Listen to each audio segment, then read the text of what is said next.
Although, before we officially begin the podcast, because I know people they're like trying to. Yeah, thanks, Josh. Josh Stein, ladies and gentlemen, running for governor. We'll see how that works out. Anyway, before we officially start, I guess I should do the pickleback shot. That's a tradition here at the Longleaf Swine at the corner of Person and Edenton. There's always parking on Edenton. Always. There's always money in the banana stand. There's always parking on Edenton. The only reason why I get the pickleback shot is because the pickle juice shot is immaculate. I saw him. Yeah, they have it pre-made. Dispensing it. Yeah, it's in a thing, but I saw him it's really good. I was like, oh, what is going on over there? Is Ovies getting like hot aioli sauce to go on his his ribs? No. His salad. No. Sorry, you had salad today. I did have salad today. Well, got to mix in the salad from time to time. We might talk about that with Happy and Hale. All right, you ready to go? I'm ready. Let's do this. Let's podcast. It is Thursday. It's just after 1 o'clock. We typically go at 2 o'clock. Why are we going at 1 o'clock? Well, we're at Longleaf Swan in downtown Raleigh. OG Live, always brought to you by Sleek Fleet. Check them out, sleek-fleet.com. Hopefully people, as we continue on our Stay Ready theme for the U.S. Open, you might be at the U.S. Open right now while we're doing this, and you're watching Patrick Cantlay. Can't miss, apparently. And you were on top of it, Joe. You went to sleek-fleet.com and you got your transportation figured out. I do that. And hopefully people did for this golf tournament because it was big. And I know Tyler, they are really busy this week. I know that. And that's great. That's awesome. The whole point of what we do in our partnership with them. But I got to tell you, man, I got to go to I'm going to Omaha on Sunday. Mm-hmm. Well, all of my people will be there. I'm not going to park my car at the airport for 4 days. I'm hitting up Tyler for a ride to the airport. My dad next week needs to go out to Durham to get an eye shot. Well, no one's going to be around. Call him up. It's a doctor's appointment, So it all works. These are the kind of things that if you're sitting here thinking, well, I don't want to schedule a Lyft. I don't trust an Uber. You can't schedule an Uber either, by the way. Yeah. So you're sitting here going, what am I going to do? Sleek-fleet.com. There it is. And again, we are at Longleaf Swine today. We'll talk about them a little bit later on as I'm sipping on this High Life and whatnot. So, the U.S. Open is going on right now. Patrick Cantlay is at -5. 65. He just carded a 65. Is it over? Okay, his round's over? Okay. It's impressive to me. I did not think we would see a 65 today. 66, maybe. I thought maybe even a 67 would have been the leader. The afternoon players are really going to have to put their work boots on because the greens are just lightning fast, and I don't care how many practice rounds you play out there. You're gonna hit the hole, as we just saw.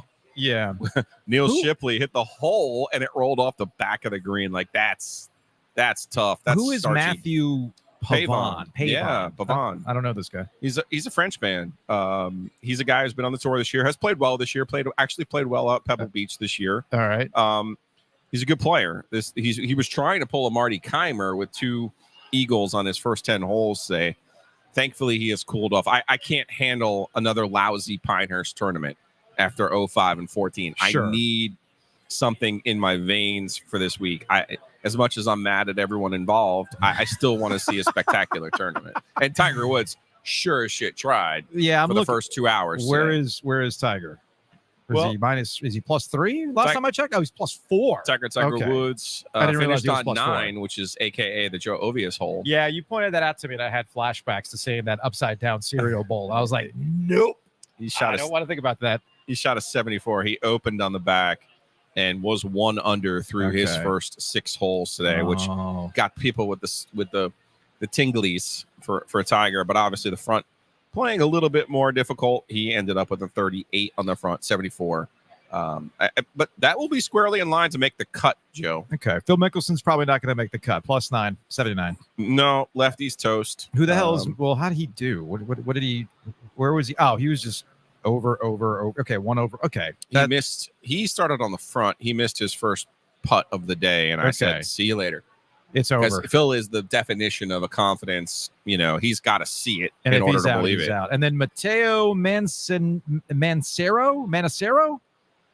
Manacero, yep. He started the day with an 8. Oh, he did a Joe. 10. He did a Joe Ovies Memorial 8 on 10. Man, you know what? I mean, you're not dead. So. No, here's the thing. And I'm not picking on my guy Matteo here, right? Yeah.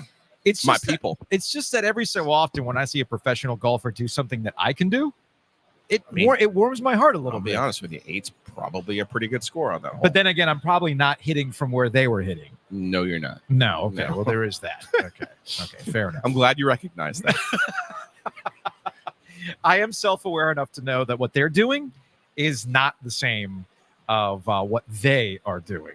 Anyway, so that's going on right now, the U.S. Open. I'm sure we'll give you updates while we're live. Don't forget here. our people are at Copiers Plus. Yes. Copiers-plus.com.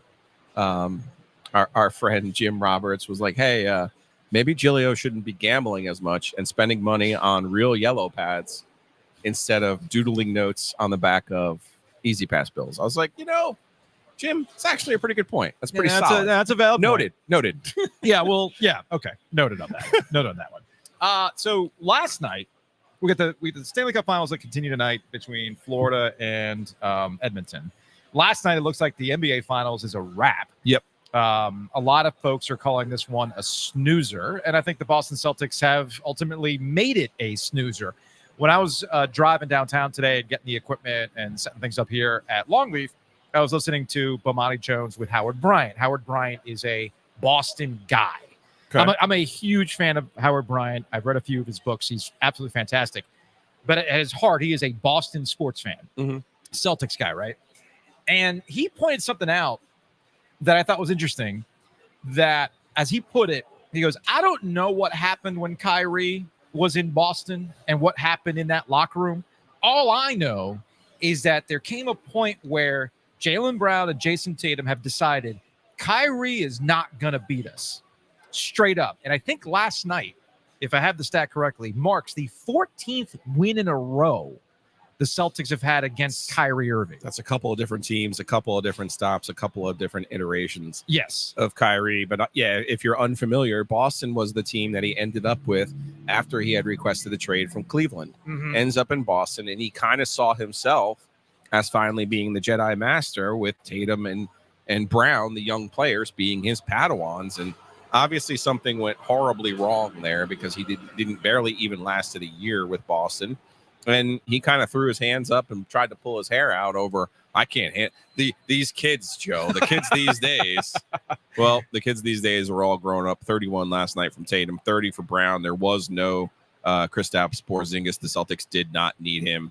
The Mavericks did get an outstanding game from Kyrie Irving, but Luka Doncic continues to struggle, not only from the three-point line, but in the fourth quarter of basketball games. Yeah, this is from The Athletic. They put this stat together. So Luka, fourth quarter finals so far, 25 minutes, 8 points, 3 of 15 from the field, 0 of 4 from beyond the arc, 4 fouls. He fouled out last night. So this begs the question. I am curious your thoughts on this, Joe. Is Luka Doncic a sunny day player? He's not exactly known for his defense. We knew he's not known for his defense. That's never been the thing that you watch Luka for. You watch Luka because you think he's going to get buckets. But after fouling out last night and some of the just weak shit he was doing last night, it made me wonder, is he a sunny day player? You are like the arbiter of sunny day, and I'm now wondering this about Luka. I know. Because with Kyrie, they're just shutting his ass down. Well, Kyrie he balled out last night. But they shut his ass down in the first 2 games. Yeah. So, but Luka has not been in that situation. And, injuries or whatever, he had like a triple-double in the loss in game 2 or whatever. But I am curious. Yeah. Cool, great stats, but that doesn't necessarily mean you're doing what you need to do to win. And the Celtics clearly are. Yeah, we've seen this before with pretty much every superstar, where they have to fight through something. Michael Jordan had this at the beginning of his career, even though that's been whitewashed. Yeah. Where it was like, he's great in the regular season, and he puts up these unbelievable stats, and he can dunk, and he's got all these highlights. But where is he in these playoff games? Where is he in closing time? So same thing with LeBron James and Kobe Bryant. All those guys went through some of this. Now, I'm absolutely mentioning some pretty heavy hitters right there. That is the line that Luka can be on. I do believe that. Now, Luka at some point in his life is either going to make the patented commitment to fitness, and we see him come back with the I'm in the best shape of my life. No, but he's in training camp. He's in better shape than Russell Wilson. But you've seen the post Western Conference celebration where he's got the beer, and I think it's Michael Finley comes over. Michael Finley comes over.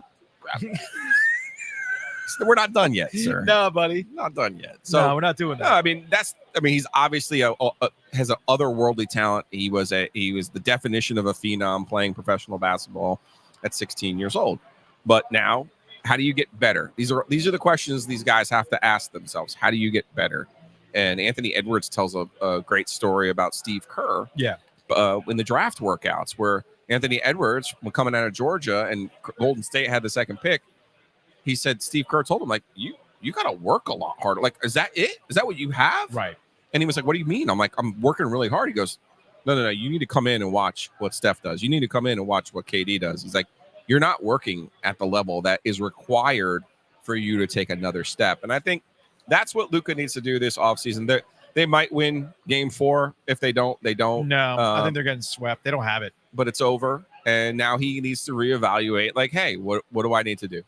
Yeah, and there's going to be a reevaluation of the Boston Celtics because this happens. You and I have debated this when it comes to Duke's national championship win in 2010. We've talked about this with Virginia's national championship. We talk about bracket lock and everything else. The Celtics and their path to the NBA Finals was eased up with a lot of the key injuries. And injuries and the NBA playoffs in particular, and we know this with the Stanley Cup playoffs, having watched the Carolina Hurricanes flail about with injuries, and if we only had this guy, the playoffs are also about attrition. Okay, I mean, you can't do anything about that. I mean, you have to factor it in. They didn't have Porzingis either for most of this playoffs. But, he was huge in game 1. Please don't get me wrong, but for the most part, they haven't had him. It goes back to the Celtics plan and what Brad Stevens wanted to do with this team is ultimately paying off. Yep, they got dudes. It's like when we talked about UConn basketball, right?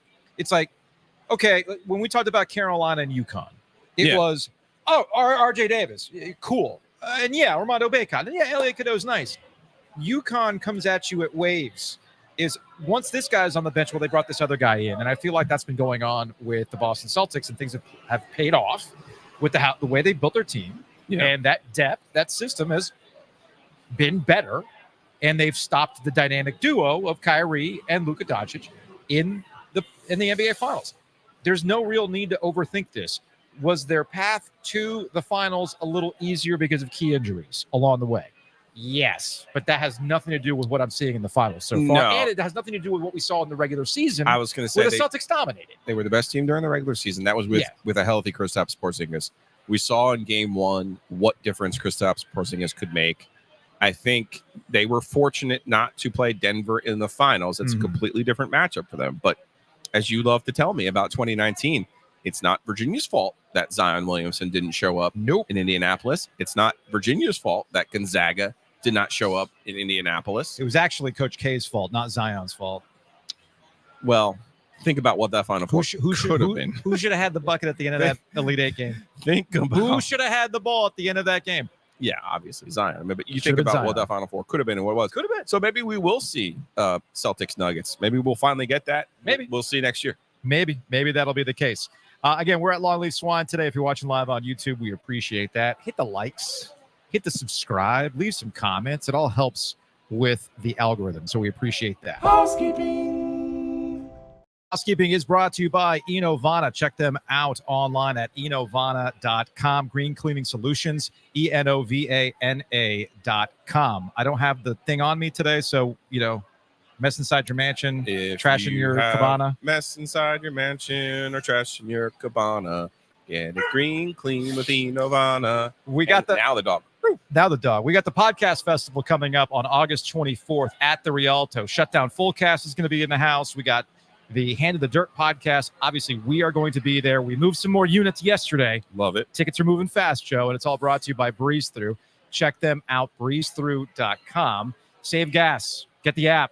Go to the Breeze Throughs. Get your summer needs when you're going out to the beach or the mountains. But most importantly, save gas with that app, Joe. I have another housekeeping item for you. What's that?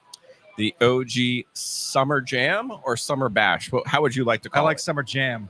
I like Summer Jam too. Yeah. In the works with our friends, Crank Arm and the Butcher's Market, a Sunday. Mm-hmm. We'll have a DJ. We'll have a grill. We'll have the OG. I love it. I'm very excited about this. DJ? I didn't know a DJ was going to be in play. But Adam has a DJ for us. I'm excited about it. Let's go. Also excited about Mosquito Authority. Check them out. Bugsbite.com, Mosquito Authority and Pest Authority. Bundle and save. No contracts. You can actually buy a bundle of these things going forward, but no contracts. Pay as you go if you want. And Bugsbite.com can save you a lot of money when you get the outside and the inside of your house taken care of. Two Roosters, also a corporate champion of Ovies Giglio. Check them out, tworoosters.com. We have a Hey Joe question from Jared that we're going to get to a little bit later on. In the meantime, go check out Two Roosters. It's hot. You know what you need when it's hot out? You need ice cream. And they have plenty of that. And, of course, big thanks to Hometown Realty. Check them out online, myhtr.com. Buy and sell with confidence at myhtr.com. A lot of new construction going up. So what do? Contact myhtr, myhtr.com. They can help you understand the incentives, get you on that fast track, and again, buying with confidence.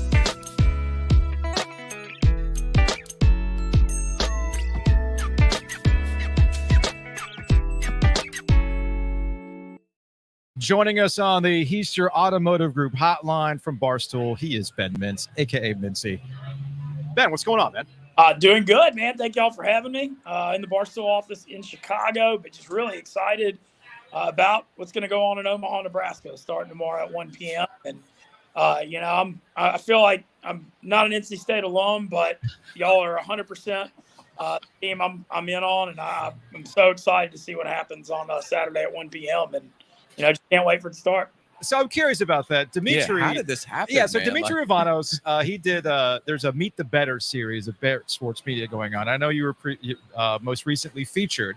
And he told me, he's like, yeah, man, Mincy's got a lot of money on NC State to win this whole College World Series thing. And I'm thinking, like, you mean a non-NC State fan's putting money on the Wolfpack? What the hell's going on? You never put money on the Wolfpack. That's not what NC State shit's all about. You're always going to lose on that. So what the hell got you into NC State, man? How much money you got riding on the Wolfpack?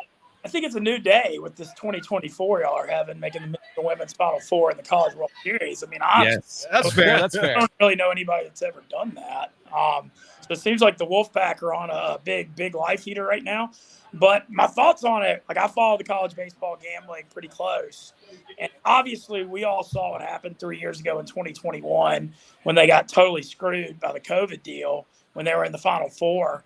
Against Vandy, and I think this is the best story of the tournament. And, Coach Avent, he's 68 years old. He's been coaching for 32 years. I mean, this could be his last shot at Omaha.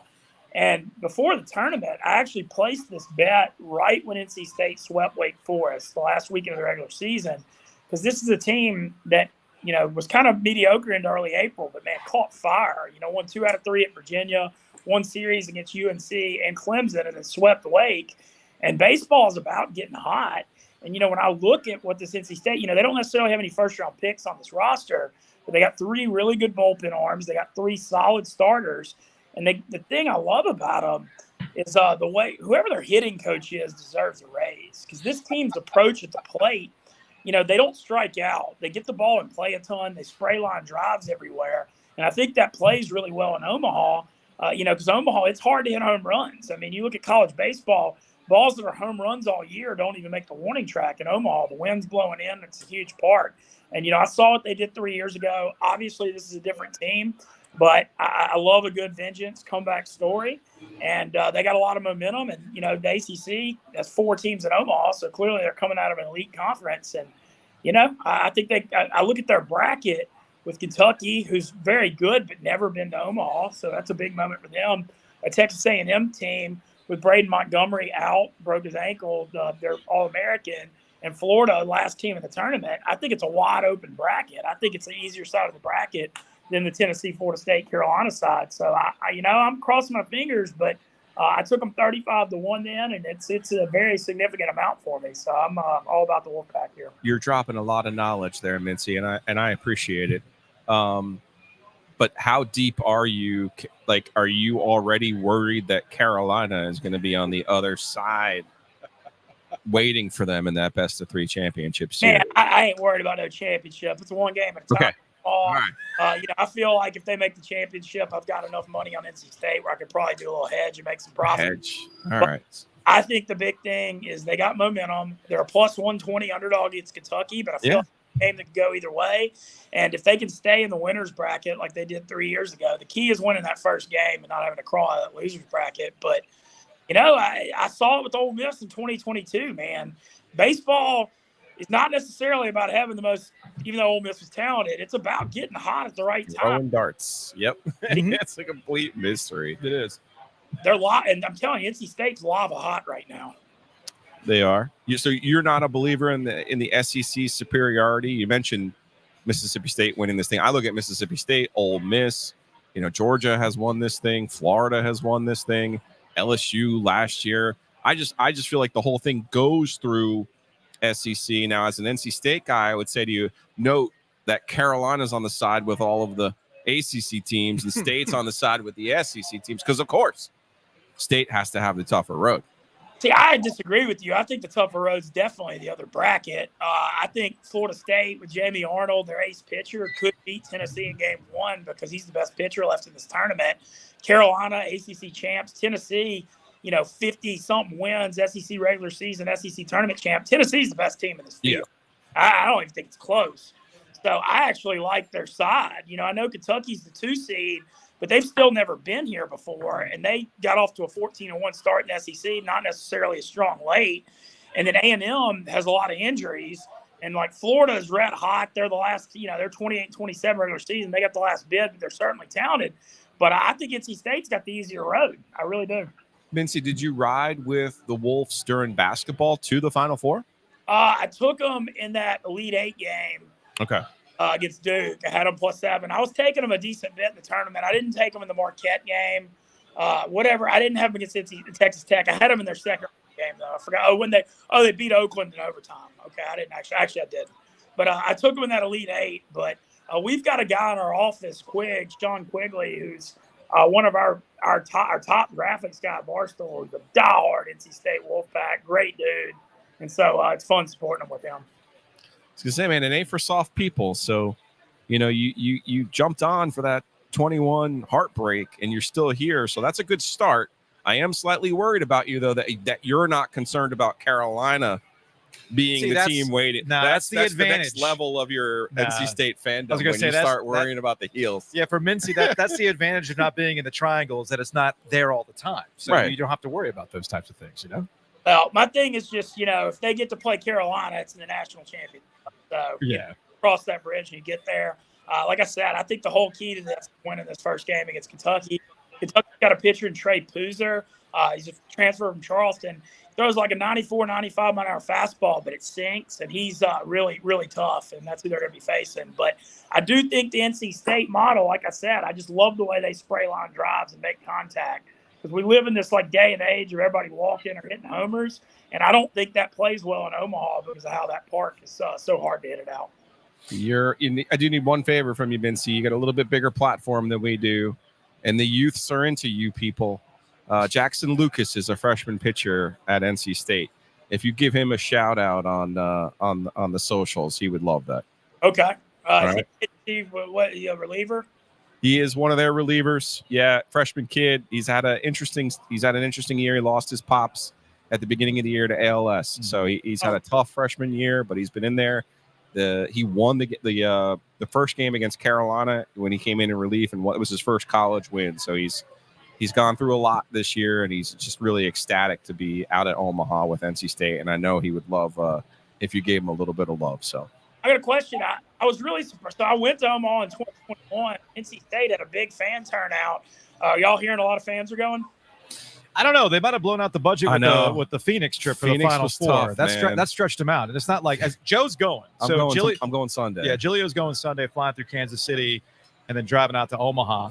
But you also had an experience trying to get out to Phoenix too. So I think it might be not that there's not going to be people there. Yeah. I just know that Final Four trip tapped out some budgets. I think there'll be a lot of former players too. I know there were a lot there in 21. I could see a lot of former players making the move out there. Hey, Mincy, before we let you go, man, did you get cute with the U.S. Open? U.S. Open's an hour down the way here. I got Cam Smith plus 750 to top 5, and he's 1 over. Didn't have that great of a round today. But yeah, I didn't go too hard. It's the thing with the golf betting right now is when you're taking these win bets, you're just throwing away money because Scheffler wins so much. I mean, and then Vegas has lost so much money. They've lost so much money on Scheffler. He was 5 or 6 to 1 to win. He's plus 280. U.S. Open. I mean, that's ridiculous. So it's kind of, I didn't go to. I'll probably do some live bets as the week goes on, but the Cam Smith plus 750 top 5 is the only one I placed so far, and that's not often. You getting out to Omaha or no? No, not this year. I was only because we have our huge dozen trivia playoff tournament in the office next week, starting Monday. So if I was able to go, it was only Friday, Saturday. And the thing with Omaha, you're talking about it, man. It's expensive. I mean, the flights and hotels are huge problem. I just couldn't swing it this year because of that. If NC State made the national championship series, there's a chance I might pop up. As I said, there's still a chance. There's still a chance. There's still a chance. Some people I know are holding out for that. All right, Mincy, appreciate the time, man. And we'll see what happens with the Wolfpack. And, hey, look, if you win, let us hold $5. That's all I ask. Hey, win. Oh, my gosh. I'll go. It's probably my second biggest futures bet I've ever had. So, what was your biggest one? I had UConn for 300 to win 30K when they won the college basketball national title in 2014. The year Shabazz Napier got hot when they were 17. That was my biggest one I've ever won. And this one's not for 30K, but it is significant. It's 5 figures significant. So. All right, man. Appreciate the time, man. Take it easy.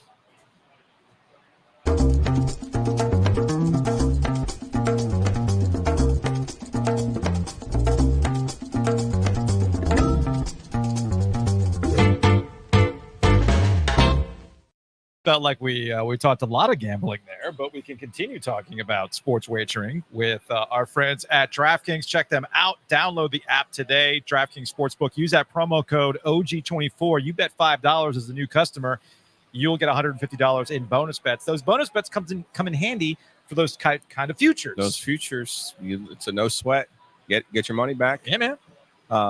Lot going on with the golf. I have so many golf. Our friend Ross Martin tweeted me this morning, Giglio, how many bets do you have on the U.S. Open right now? It's too many. It's far too many. But I did win my first 2 bets of the tournament. That's so good. Sound the horn. It's a big win for me. Let me see. Where is the horn? Where's the? Oh, wait a minute. I don't have that. There we go. Hold on. There we go. Yeah, my guy Cam Smith actually had him in the 3-ball today. You know I love a 3-ball. So can I, let's say I wanted to do something with Tiger Woods. Okay. You could still bet on him to make the cut. To make the cut? Yeah, you could bet on his individual score for the second round as well. There's all kinds of ways to wager. Okay. You can bet on the next hole. You can bet on the next. Will it be in the fairway? The next tee shot. Yeah. There's a lot of different ways. I don't recommend just pouring that thing into your veins that way because it could be difficult. Okay. But I would just say you're better off making a plan, and that's what I tried to do this morning. I took 2 bets this morning in addition to all of my other pre-flop action, and I was going to reevaluate here in the afternoon, maybe take some 3 balls in the afternoon groupings, but I just think the course is going to be so much harder. Patrick Cantley's 65 is absolutely going to hold up as your first round leader. So here's what you do. Download the DraftKings Sportsbook app. Use that promo code OG24. You will bet $5, and you will get $150 in bonus bets. They're an official NBA partner, and I don't know. Maybe I'm of the opinion that the Dallas Mavericks are going to get swept out of this thing. Maybe you think they're going to win one of these things to make it a gentleman's sweep. It's all there for you on the DraftKings Sportsbook app. Again, use that promo code OG24. New customers who bet $5 will get $150 in bonus bets. Gambling problem? Call 1-800-GAMBLER. Or in West Virginia, visit 1-800-GAMBLER.net. In New York, call 877-8-HOPE-NY or text HOPE-NY 467-369. In Connecticut, help is available for problem gambling. Call 888-789-7777 or visit ccpg.org. Please play responsibly. On behalf of Boot Hill Casino and Resort in Kansas, 21 and over. Age varies by jurisdiction. Bonus bets expire 168 hours after issuance. Deposit and eligibility restrictions apply. See terms and responsible gaming resources at dkng.co/MMA.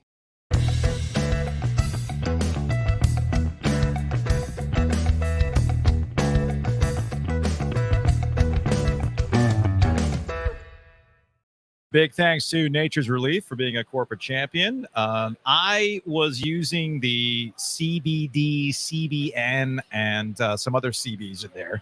I look, all I'm saying is when I went to Nature's Relief, when we did our live show from there a while back, I asked him I needed better sleep. I just need something that helps me get deeper, more restful sleep. And they have options. They have things that might give you a little bit more of a Delta 8 effect. They have stuff with none of that.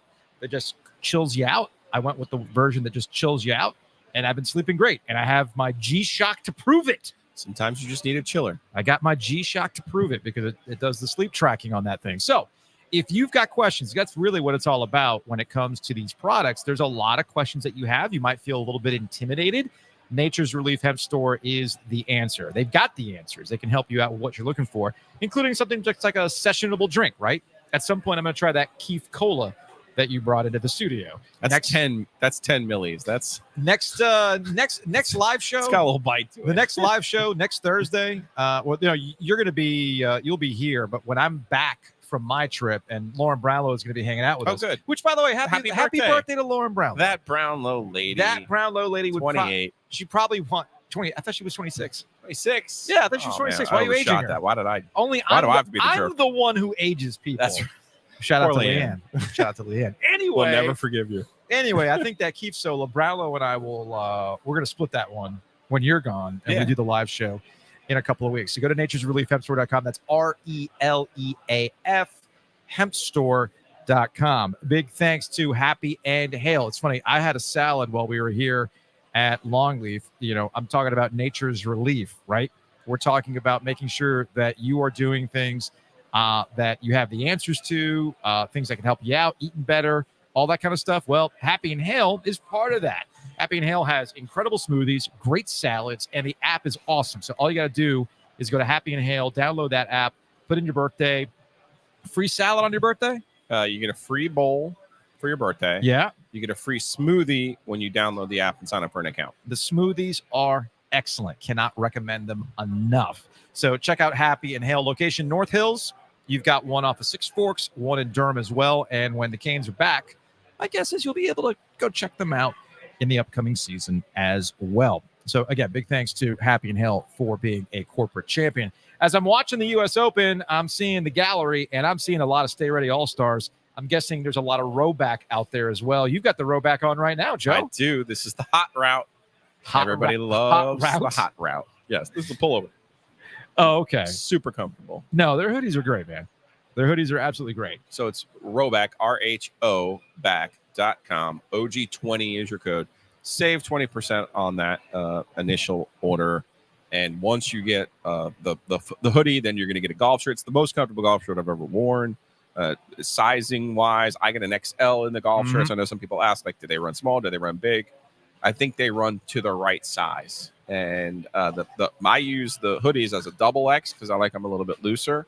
You have the shorts. I haven't gotten the shorts yet. The shorts on right now, but I'm ready for those shorts. I especially want the peer review from Disney where you say they held up to the Florida swamp. That's the one I'm really looking for. I've got two pairs of rowback shorts. I got these gray ones and I got blue ones. I'll be wearing those on Wednesday and Thursday of next week when I'm at a Disney park sweating my ass off. I'm sweating right now while we're at Longleaf. Let me tell you something. The fan feels really good. Let me tell you something.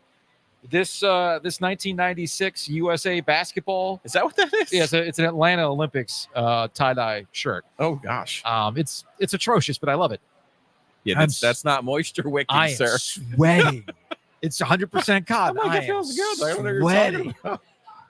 I can see that now. But I can see the shorts being real now. But the shorts, shorts are money.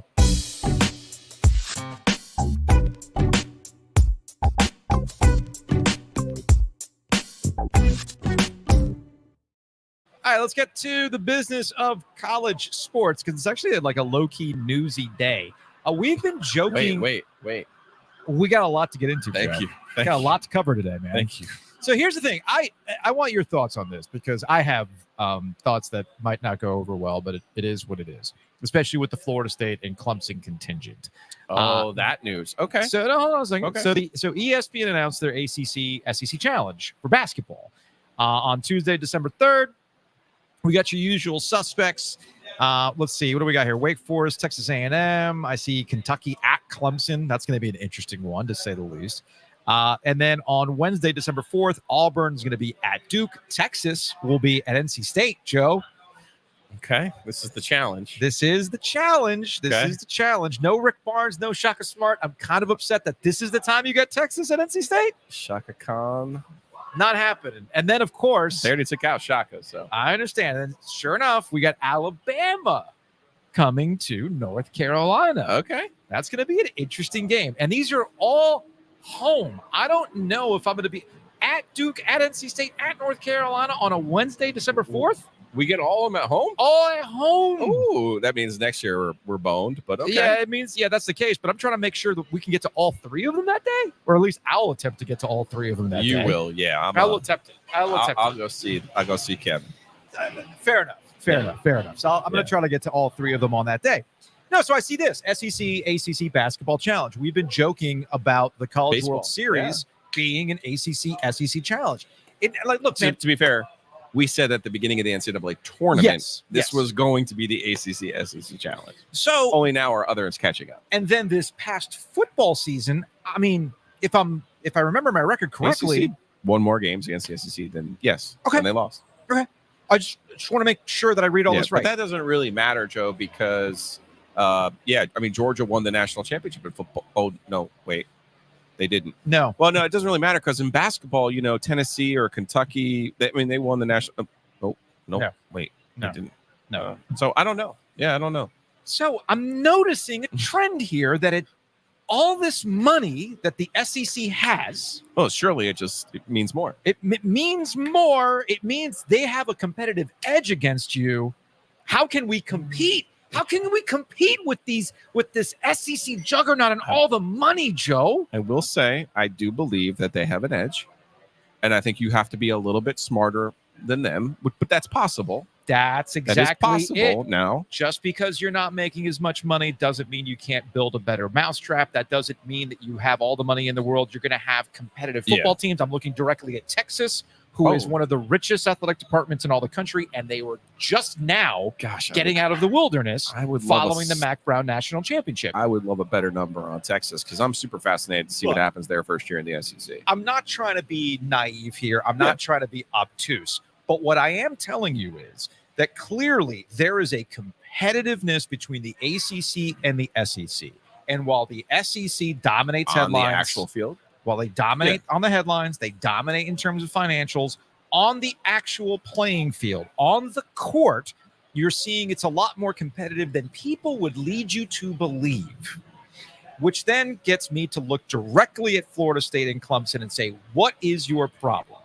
Is it the money?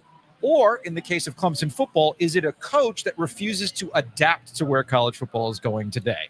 I think I can answer this legitimately. In Florida State, is it the money? Or was it that you took forever to finally land on a coach in Mike Norvell that seems to know what he's doing and has really used the transfer portal to his credit and to his success? So I'm really at a loss here when we're shown time and time again that while money does matter, money is not the ultimate arbitrator of what happens on the field. And the ACC continues to be very, very competitive against the almighty SEC. But nobody wants to talk about that because everybody's obsessed with the money. I think in the coaching business, this is a projection, okay? So what Florida State and Clemson is saying thus far is we've been able to be competitive in spite of the financial gap. But moving forward, that financial gap is going to grow to a point where we can no longer be competitive, in part because SEC coaches and Big Ten coaches will convince, let's just say in football, the top 400 recruits that the only way you're going to win a national championship is by playing for a Big Ten or SEC team. The only way you're going to make the NFL is by playing in the Big Ten or the SEC. There's a lot of fear mongering that's going on in college football specifically, because you're right. No one has played the portal game better than Florida State. No one. Speaking of money, a couple news items. Okay. Big more 12. news items. We got so much to get to. This is from Dennis Dodd over at CBS. Big 12 considering private equity investment of up to $1 billion for as much as 20% of the conference. Excuse me?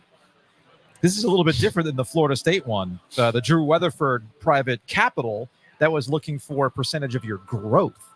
So again, there's nuance there of what you do with the money, but at the end of the day, it's still private equity, and they want percentages, and they want you to make money, and there's no sentimentality. It's not a tax write-off for them. No, it's not. So according to Dennis Dodd, on the table is a possible cash infusion of $800 million to $1 billion from Luxembourg-based CVC Capital Partners in exchange for a 15 to 20% stake in the league.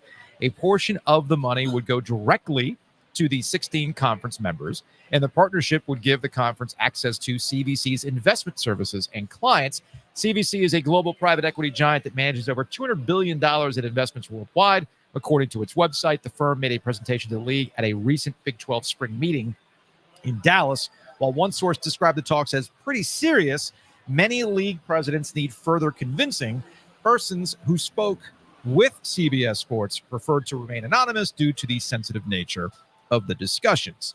So this is a little bit different. This is a difference between, again, private capital looking for athletic departments to give them a percentage of the growth that comes in over the X amount of years that you're invested versus classic private equity that's going to give you a bunch of money with an expectation of their percentage stake of ownership to make a lot of money back. I don't want to sound like a broken record, but I think this is very, very important on a couple of fronts. The first one is the harbinger of college athletics doom. And I make fun of college sports doomers all the time.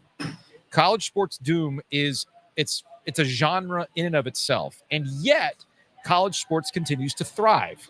Ratings for college baseball have gone up. Ratings for the NCAA tournament have gone up. Ratings for college football have gone up, which goes against women's basketball. Women's basketball continues to go up, which flies against what you typically get from those in college athletics who tell you this is the worst thing that's ever going to happen. College athletics, as we know, is going to change, blah, blah, blah, blah, blah, blah, blah. But I'm here to tell you once again that NIL is not the reason why college athletics is doomed. The transfer portal is not the reason why college athletics is doomed. Hell, the strength and conditioning coach getting paid $1 million is not the reason why college athletics is doomed. The true bringer of death to college athletics is this. This is what's going to bring doom and gloom to college athletics, because I need somebody to give me an example of where private equity has turned any existing product around and better. Nobody can do it. Ultimately, private equity wants one thing and one thing only, with no feelings, no consideration, no sentimentality. No, you know what? I know my team's not winning, but I gave to my university and my name's on that building and I've left a legacy. Private equity does not give a shit about legacy. Right. Private equity does not want their name on a building. Private equity does not want seats on the court. They don't want to talk to Mac Brown about defensive scheme. They don't want to go on a pints with the Pac tour with Dave Doran. They don't care about any of that. They care about one thing and one thing only. They're going to go, that strength and conditioning coach is being paid $1 million. Does he What's really our need return? That? What are our injuries? Can we just watch a video? Hey, have you guys, we had a really, really sweet deal on beachbody.com right now. Like, it's on YouTube. If you guys want to do P90X. Some new software. Yeah. I love it when the company comes back with the new software. Hey, we're going to need you to learn this new software. Hey, we have a new system for filing your expenses. Hey, so that land that you're sitting on. Oh, that's nice. Because private equity loves real estate. Because you know what they're not making more of, Joe? Land. They're not making more land. So private equity. Wake Forest was way ahead on this, man. This is true. So private equity is like, tell you what, guys, how about we buy the land that you go online. You go online. No. And then we'll give you a really good rate of. Oh no, you're right. Rate. You rent it back. You rent it back to us. How's that work, guys? That's coming. Yes. Yeah. Dude. No. Absolutely not. This is terrible, terrible, terrible. As Bennett points out, how exactly does taking private equity money work for public state universities? Ultimately, it means that we, the taxpayers of the state, will probably be left holding the bag. Look, y'all, if there's one thing that I've figured out as I've gotten older, is that the expectation that the people making decisions have all the research, they've done their due diligence, it is not true. We're seeing this with the state of North Carolina when it comes to high school athletes, public school high school athletes having a ban on name, image, and likeness. And you're dealing with a lot of policymakers who aren't really doing any sort of research. They just think it's bad and they go forward from there. We'll talk about that a little bit later on. But the point is, how long is this show? What? That we're talking about that a little later on. After we talk to Demetri. Don't Okay. worry. Don't worry. Demetri is actually in the holding pen as we speak. I see him. Because we do have to get to our summer radio, Demetri's binder of radio bits. So anyway, all I'm saying is, if you really want to look for the true bringer of death to college athletics, we found it. We found it. Now, another news item, because I give Brett Yormark a lot of credit, because Brett Yormark is at least doing the things that we've asked the ACC to do and think outside the box, right? Yeah. So according to Pete Thamel, hey, Giglio, you sold a corporate sponsor for the name of the show, right? Yeah. Yeah. Hey, but then we have a live show on Thursday that we sold a name for that show too, right? Yeah, okay. Yes. You want to whore yourself out? We could do that. Do you mean that all of our corporate champions understand the synergy involved and they're not all worried about, all sorts of other things? Of course not. Sure. Sources, according to Pete Thamel, Big 12 is exploring selling its naming rights to a title sponsor, with the potential revenue being hundreds of millions over the course of the deal. It would be one of the largest commercial deals in collegiate athletics history, not including the naming rights. Thamel continues, the conference has had in-depth discussions about this, and the decision is expected in the coming months. The commercial sponsor would potentially take the name Big out of the Big 12 and replace it with the sponsor's name. The conference has explored this the Buc-ee's option. 12, the Buc-ee's 12, the Longleaf Swine 12. Yes, the breeze through. The Breeze breeze through through 12. That would be the way to go about it. That sounds like a unsolved murder. That's a podcast. That would be a podcast. That's a podcast series. So you got they've been exploring this option for the past 6 months as a creative way to generate revenue, which would mean multiple millions of dollars for individual schools annually. Look, I'm just gonna throw this out there, but Jim Phillips, ACC commissioner, and Fishbait Solutions, their consulting firm that helps them generate opportunities for marketing and other things, has an opportunity to do the funniest shit ever. The ACC 12. Not the Big 12, presented by the ACC. Now, that would be funnier. The Big 12 presented by the ACC. Presents the Big 12. Even better. I like it. Let's go in that direction. Just something to think about. Jim, I'm just saying. Get the president, get some private equity, and then do that to buy out the Big 12. I think that might actually work. Just saying.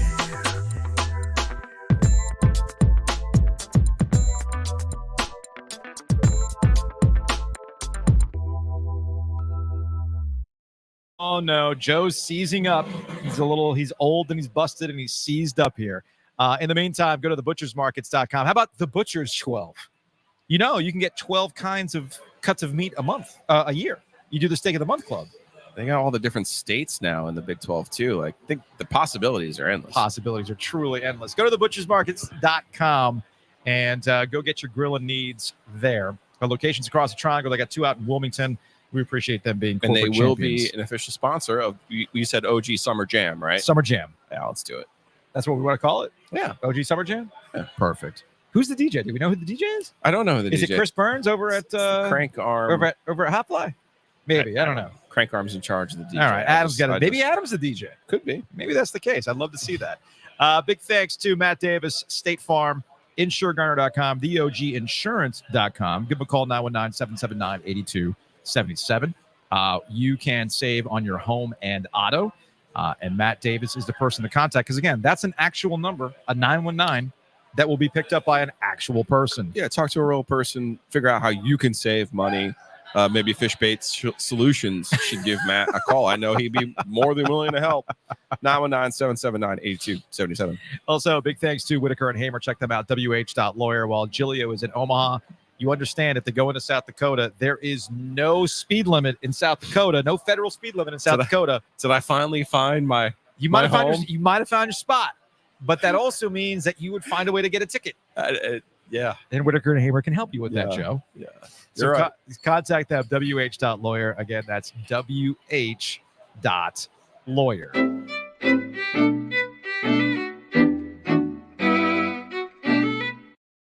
Joining us on the Heister Automotive Group hotline, he is Demetri Ravanos. Another Barrett Sports Media shout out because we had Mincy on earlier. I pointed out, very good. I pointed out the Meet the Betters thing that he's a part of. I didn't realize that dude won $30K on UConn back in the day. Yeah, he is a problem gambler for sure. So is my partner. So I mean, Yeah.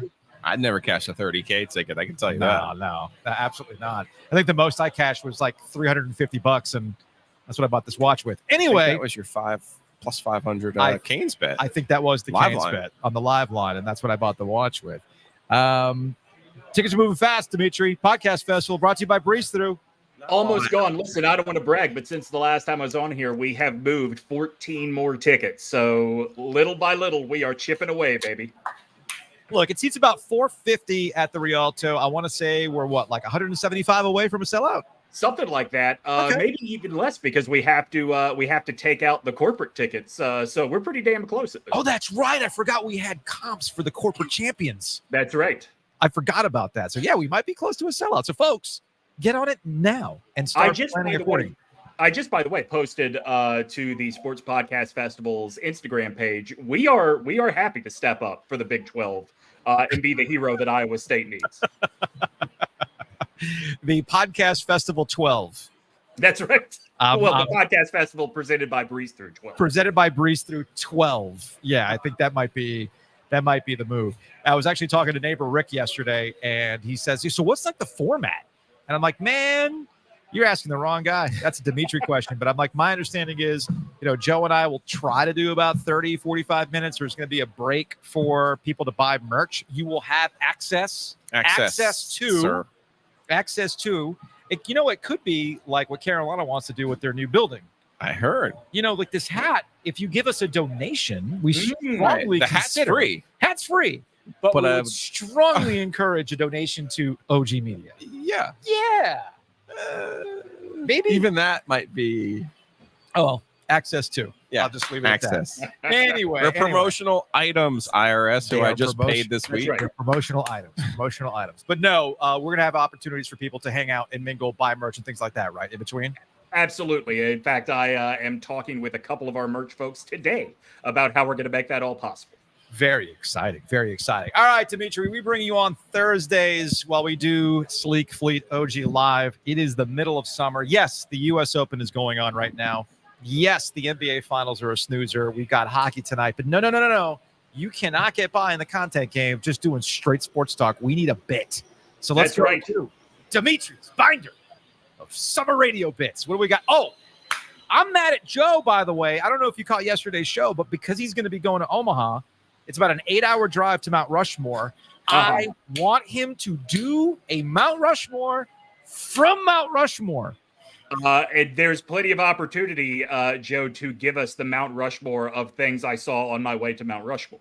Ooh, or the Mount Rushmore of sporting events now that I will be going to the Final Four and College World Series in the same calendar year. Same year. Did you go to the Pop-Tarts Bowl as well?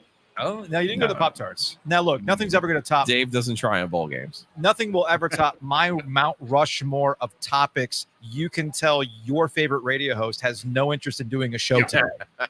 That was my all-time Mount Rushmore. Shout out to sports movies. Anyway, what do we have today? What do we have in the binder of radio bits? So today's binder of radio bits is a bit that predates probably summer sports radio. I would guess it predates sports radio in general. Okay. 2 lies and a truth. Are you familiar with this guy? I am familiar with very it. familiar. I am familiar with it, but this is all important context, Demetri. So please explain. Of course. So I have decided to make this Father's Day themed. All of the topics will be famous sports fathers, right? And I will read you 3 statements about them. 2 of them are lies. 1 of them is the truth. Okay. All right. So do we feel good to identify the truth? Yes, your job is to identify which of the 3 statements is true. Okay. I would ask you to please wait to buzz in until all 3 statements have been read. Am I competing against Joe? No competition here. You're competing against yourself for pride. Okay. That's fair. All right, number 1, the most famous father in the history of professional wrestling, Stu Hart. Stu Hart, who runs the Hart Dungeon up in Calgary. Here are 3 facts about Stu Hart, 2 lies, 1 truth. Number 1, competed in the 1940 Olympics. Number 2, had more son-in-laws than sons win belts in the WWF. And number 3, served as the athletic director for the Canadian Navy. That's true. The Canadian Navy sounds. All again. All right, now you're saying more son-in-laws win what now? Belts. More son-in-laws won championships. So we'll include Intercontinental, World, Tag Team, any belt. More sons-in-law. No, because Davey Boy Smith sure won a belt, but it would be Owen won a belt too. Yeah. Now, if this was the WWF championship, Davey Boy never won it. So that's not true. What's the other wrestling related one that he competed in the 1940 Olympics? 40, yes. Which means he would have to have been born in 1920 at least. Now he was he was in the Navy, Canadian Navy. That's the truth. It is true that he was the athletic director for the Canadian Navy. Stu Hart qualified for the 1940 Olympics, but did not go because of military service. Oh, interesting. Okay. And he had the same number of sons-in-law, too, that won belts in the WWF as sons. Who was the other? Jim Neihart was Bret Hart's tag team partner. They won the tag team. Okay. That's a deep cut, man. That's a deep cut. Shout out to Chris Morris, my former colleague, a former producer. I wasn't even thinking of tag. He would have known that. He would have known that. All right, number 2, Archie Manning. Archie Manning, father of both Peyton and Eli. Here are your 3 facts about Archie. His next-door neighbor in New Orleans was Trent Reznor of 9 Inch Nails. He was inducted into the Pro Football Hall of Fame before the College Football Hall of Fame. And finally, the highest he ever finished in the Heisman voting was 2nd in 1969. So what was the first one? Trent Reznor? His next-door neighbor in New Orleans was Trent Reznor of 9 Inch Nails. I've gotten drunk at the other neighbor's house, legit, in 94. Yeah. It was not Trent Reznor's house, but I don't know if Trent was on the other side or not. Yeah. You're saying the highest he ever finished in the Heisman was second? Was 2nd in 1969. And then the other one was? He was inducted into the Pro Football Hall of Fame before he was inducted into the College Football Hall of Fame. I don't think he was second in the Heisman. I don't think he was good enough at Ole Miss. Obviously, if he was better at Ole Miss, he would have been in the College Football Hall of Fame before the Pro Football Hall of Fame. Yeah. So he was not a Heisman runner-up. And and you know this about me, Demetri. I'm a 9 Inch Nails dork.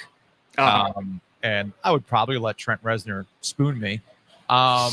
Very handsome. I would. He's a very handsome man. He's got that dark, brooding sensibility. Just so you know, he sang a song that he wanted to fuck you like an animal, so he was not going to spoon with you. What about after? Just so you know. What about after? Just so you know. Just saying. It's not I want to spoon with you. No, I would say, hey, I want to spoon you from the inside. Trent, I want you to spoon me like an animal. That's what I want. Like two kitties, all looking like croissants. Just so you know. I've seen Trent Reznor's house. It's in the Garden District, if I'm not mistaken. Right. Well, then that's so a win. I'm going with that's the truth. That Trent Reznor and Archie Manning were somehow neighbors in New Orleans. Joe Ovies, dork enough. That is correct. They were next door neighbors. Peyton Manning has told this story many times before. I didn't know that. He used to play pickup basketball games with Trent Reznor. Yeah, we both had this one, I think. No, I think we both had this one.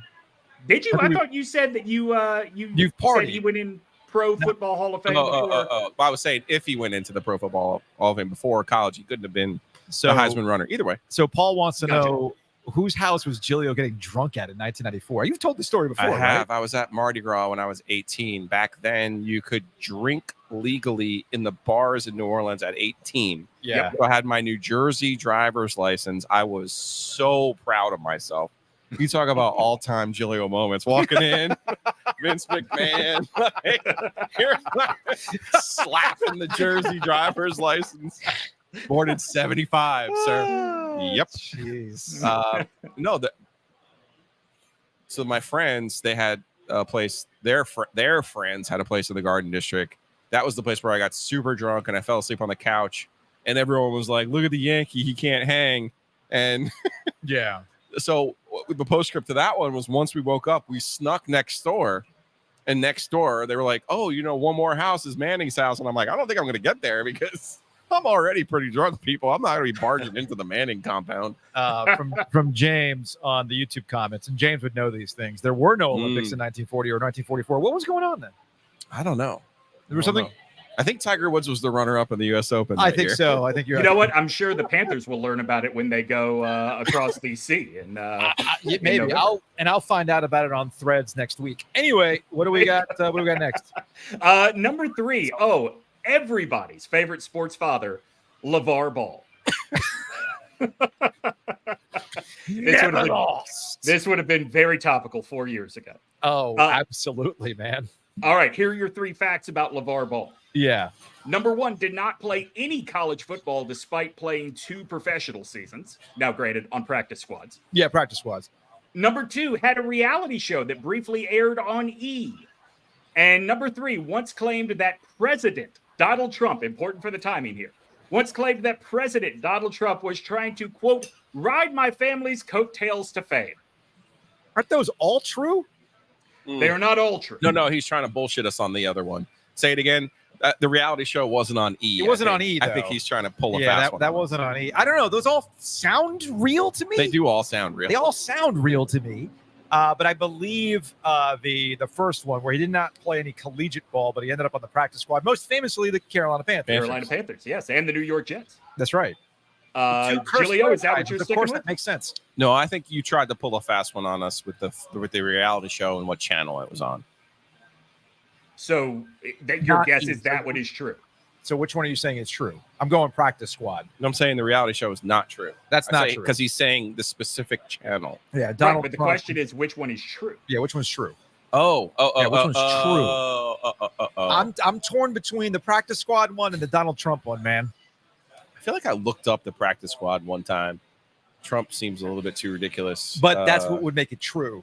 We're talking about the ball. Okay, we have to figure out what's Trump. True. Let's go Trump. Yeah, I'm gonna go Trump actually. Yep, you are both correct. He made this claim when LiAngelo Ball was arrested over in China. He did not think what it was. He did not thank President Trump for helping get LiAngelo free because A, there's no evidence he did, but B, he said the real hero in this was China for letting his boycott.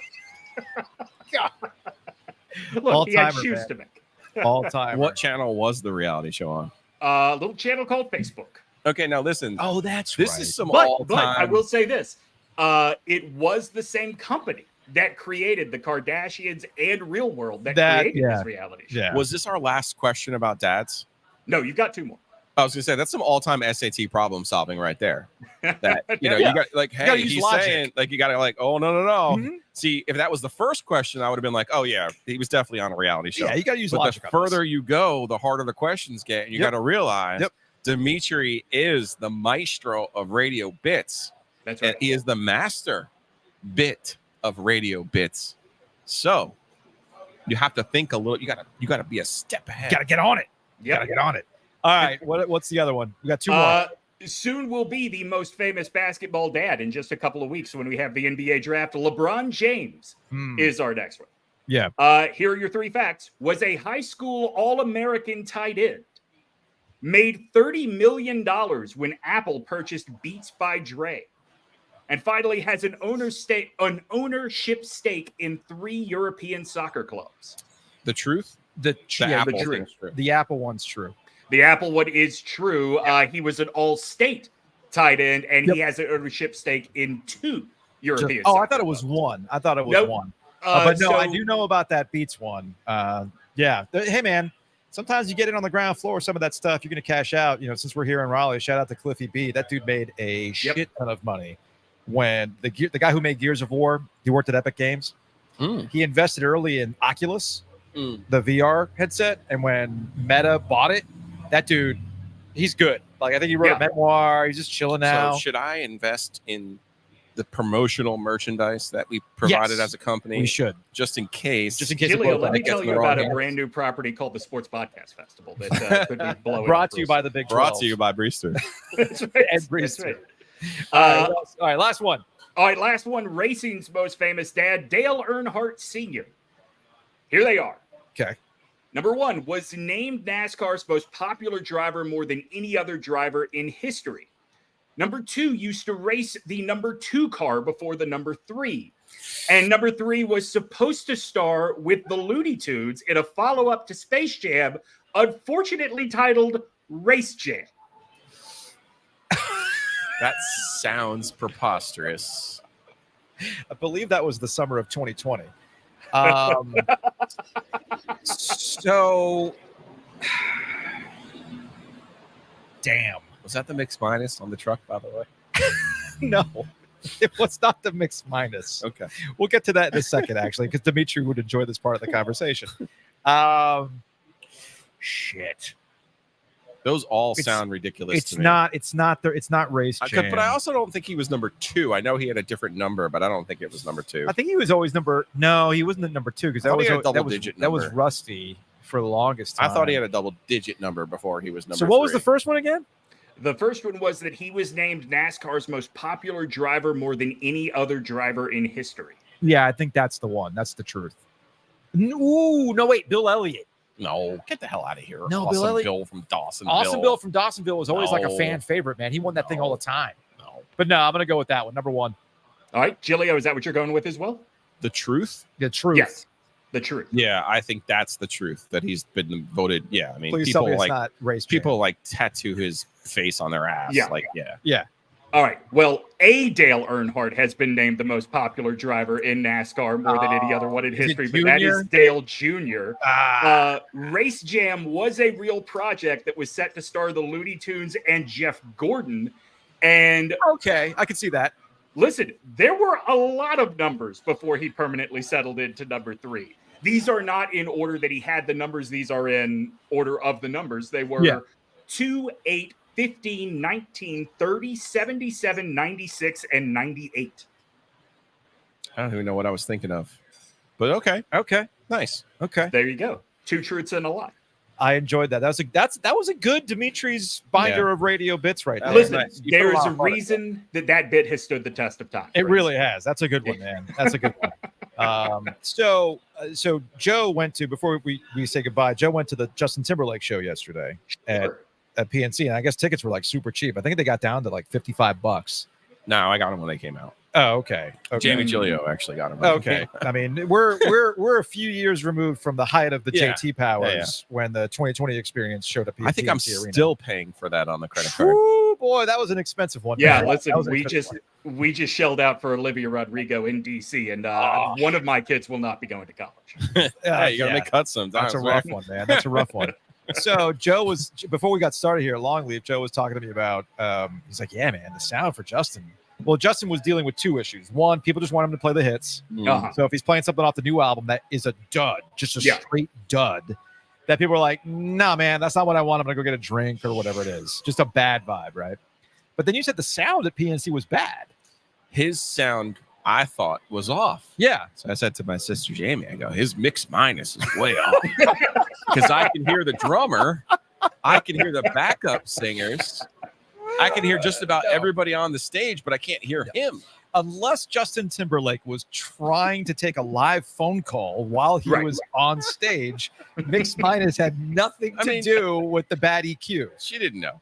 Yeah, I was about to say, what does Jamie Giglio know? Yeah, it sounded good. Oh, no, it sounds really important. Oh, no, Mix Minus. No, this Mix Minus. This Mix Minus is terrible. It's terrible. I mean, at least you got a term that would be going through an audio. Yeah. I mean, it's a radio term. Not applicable, but no, somebody doesn't need to change the board for that. I said to Joe, because I know how he gets about audio and sound quality. I said, you would have been mad. Yes. Yeah, you would have been mad. Hey, look, that Megan Thee Stallion show, I was not there for the audio quality. No. The audio quality was trash, but that's not why I was there. No, you're there for the ass quality. I absolutely was there for the twerking, and I was not in the pit. I wish I was, because Megan kept picking up people's phones and doing personalized twerk videos for them, and I'm like, I can pay extra for that. Damn it. And I'm mad because our guy Joey did ask me, hey, man, do you want to go to the pit? I was like, nah, I'm too old for that. I probably would have been too old for that. Yeah, no. Yada yada. The worst part of the most humbling part for him was when you play a song like this new album. Like we went when he was the hot shit, right? So every song on the album, yeah, that's great. and you're totally into it. Every song that wasn't one of his hits, everyone was like, oh, okay. And again, it was like super loud. You couldn't really hear him sing. And at one point I turned to my wife and I go, Justin Timberlake can't really sing, can he? Like, that's not really what his thing. And I was like slightly disappointed. No, and then he would play like Cry Me a River. Didn't work. And the mixed minus as well. And like then he would play Cry Me a River. And I'm like, yes, put that in my veins. Even though in 2010, REM kicked off their tour at Walnut Creek, and Michael Stipe comes out on stage and he says, "This is going to be the first night we ever play the new album front to back," and you could hear an audible from the crowd. Yeah, that's the worst. But it has to be humbling for him to be like, because he's 43 now. I had to look it up. Yeah, he's and up it's there. like now you finally realize, oh no, he hasn't evolved. That's his biggest problem. But it's like, oh no, at that they point, only care about the hits. But to be fair, Joe, he tried to evolve, and we said no. Thank you. Man in the Woods and Chris Stapleton. No. He hit on something with Man in the Woods. Had he stuck to more of the Chris Stapleton stuff, but that album was way too long. The album was way too long. Shit. What's that? That album was goofy as shit. No, it was. But what I'm saying is, in there, I think it was Steve Hyden, who I'm a big fan of. He's a big music critic. Actually, just put out a book about Bruce Springsteen that I need to download before I take off. But he nailed it perfectly in that there is a transition from dad rock, right? You know, some of these bands go to dad rock mode. Justin needed to go to dad pop. And it was there in that album. If you cut that album in half, there's like a good album in there. No, he needed to go like he did with Stapleton. He needed to go the Drake route of everyone. I'm going to have a guest on every track. He could have done that, but he could have easily done that. Instead, he's out there crooning like at 43, thinking he's still a young dude. It's like, nah, bro, that ain't it anymore. No, that ain't anymore. No. So you got to move on from that. You know what he could do? He could do the pivot that Josh Groban did and just get Broadway correct. And there's that too. He'd be a huge draw. Okay, so when I go to Dave Matthews on Friday, and I sit here and go, man, that's the mixed minus. Dave's audio sounds terrible. What should I say? Like, what is my go-to? You just say impress the guy who's selling me the beer. Yeah, who might be a ex-radio guy. Could be. Yeah, could be. You just. I think you would say, wow, Dave is still shitty. Hey, Dave Matthews has two people who have Dave Matthews as their wedding song, sir. Have I ever shared with you my story about Dave Matthews' management calling a radio studio to cuss me out? No. That sounds like a tease for next week. That sounds like a tease for your next appearance, actually. Here's the time that Demetri, as part of his binder of radio bits, tells you an old radio war story. Why have we not just been doing that? That would have made this so much easier. Old radio war. Hey, look, man, it's the summer. It's a long ass summer, dude. Is this when you were on 96? It was, yeah. Oh, I love it. Oh, jeez. I need it. I might need it offline now. You're like, Dave, man. Come on. So what should I say, though? If I'm sitting here going, his mic is way off and I hear too much French horn. Just basically say not the mix minus. You could just keep it simple and say something's off with the mix. I was about to say, the needle on that horn is hugging the red. That's what you're saying. Yeah, they're peaking right now. Yeah, they're peaking right now. You don't want that. Okay. It's distorted. Distorted. I like another good one too. I like that. It's coming through distorted. All right, man. We'll talk to you later. All right, boys. Good talking to you. That's Demetri. That's the binder of radio bits with the two truths and a lie. He pulled that out of gracious. That was fantastic.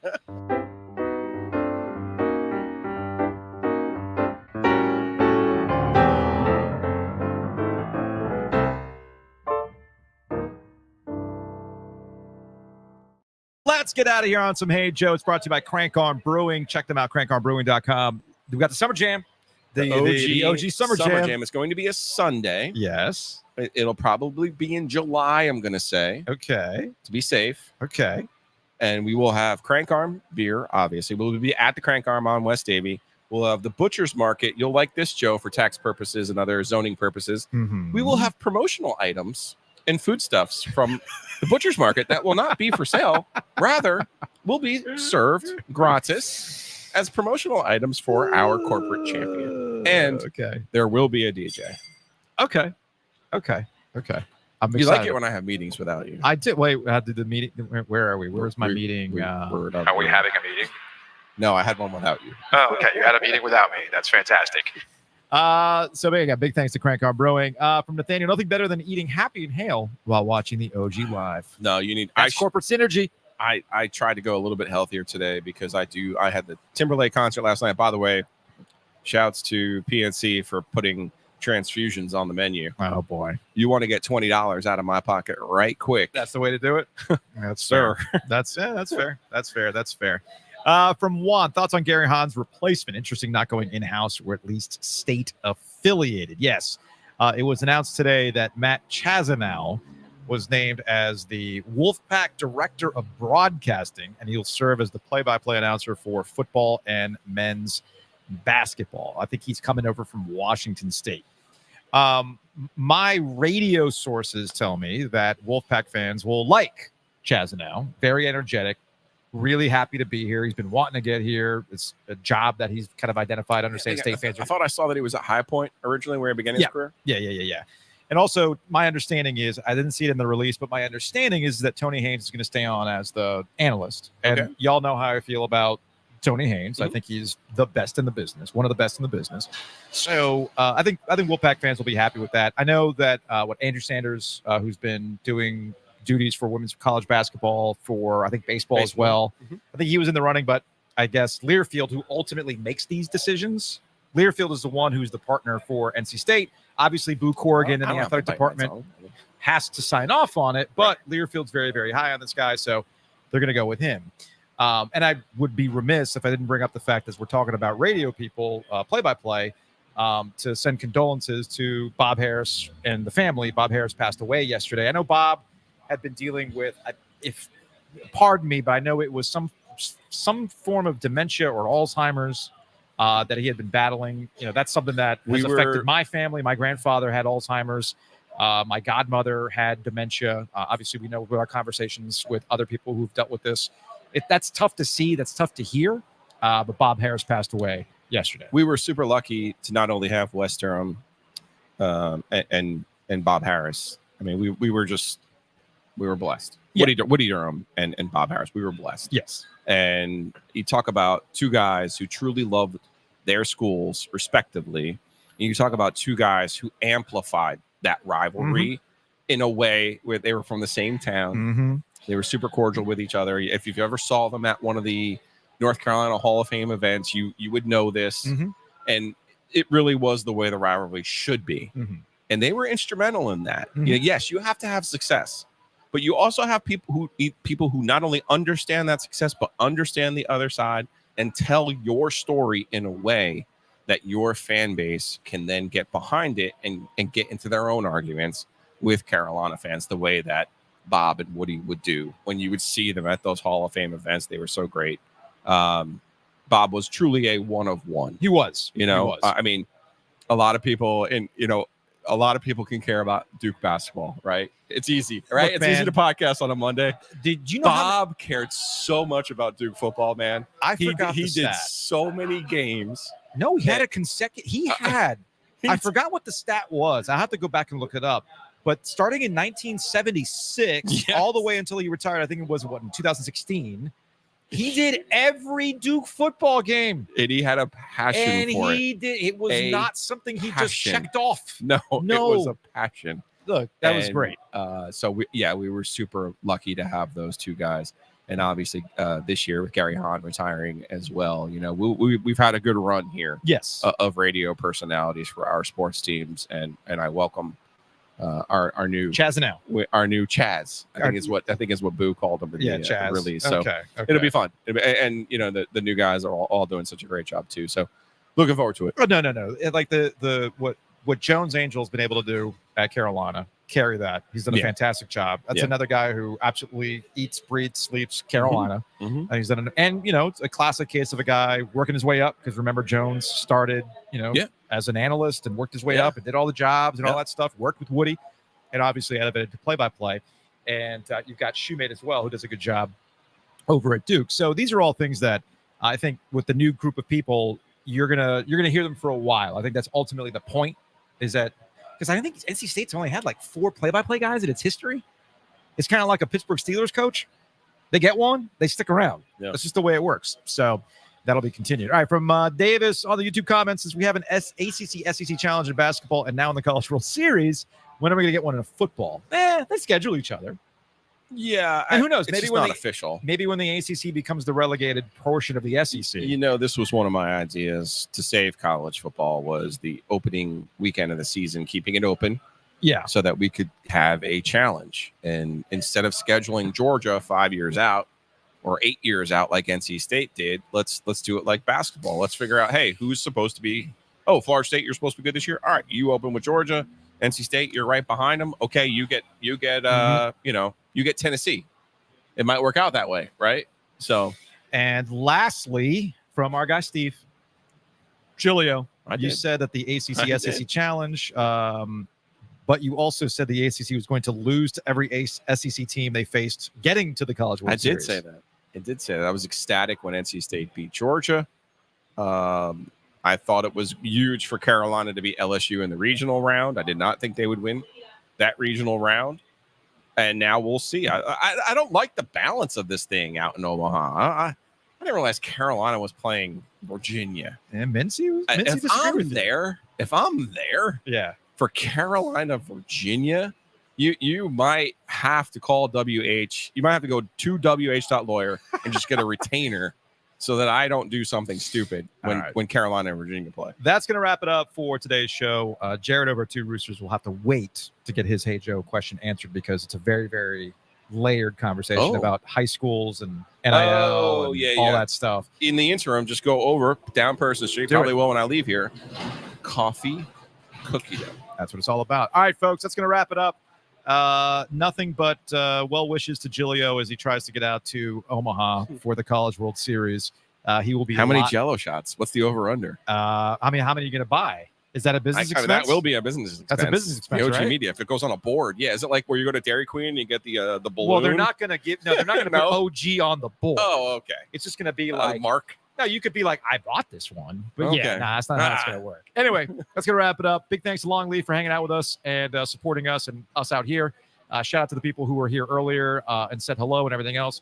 Ken, of course, OG being here. So we appreciate that. And we'll see you all next week.